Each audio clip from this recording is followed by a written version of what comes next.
కొబ్బరి అన్నం విత్ సొంటంకోడి ఇగురు చేస్తున్నానండి. ఆయిల్ నెయ్యి వేసుకున్నాను. హోల్ గరం మసాలా,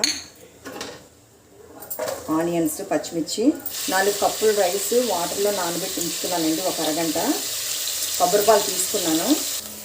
అల్లం వెల్లుల్లి పేస్ట్, కొబ్బరిపాలు వేసుకుంటున్నానండి. 4 కప్పులకి 8 కప్పులు వాటర్ వేసుకుంటున్నాను. టేస్ట్కి తగ్గ సాల్ట్.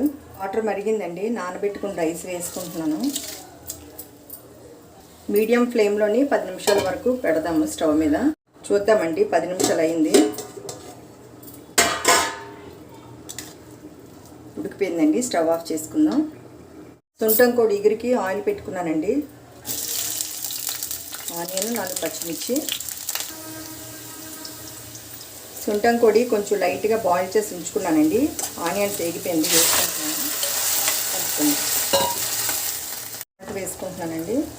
ఇక్కడ హోల్ గరం మసాలా, అల్లం వెల్లుల్లి పేస్ట్, చిన్న కొబ్బరి ముక్క వేసి నూరుకున్నానండి. ఇది వేసుకుంటున్నాను. ఆట కూడా వేసి నూరుకున్నానండి. కలుపుకుందాం బాగా.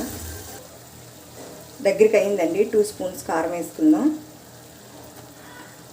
ఒక 2 నిమిషాలు కలిపి ఒక గ్లాస్ వాటర్ వేసుకుందామండి. కలిపి మూత పెట్టుకుందాం. 10 నిమిషాలు ఉడకనిద్దామండి. చికెన్ ఆయిల్ బయటకు వచ్చి ఉడికిపోయింది. కొద్దిగా కసూరి మెతి వేసి స్టవ్ ఆఫ్ చేసుకుందాం. కొబ్బరి అన్నం విత్ సొంటంకోడి కూర రెడీ అండి.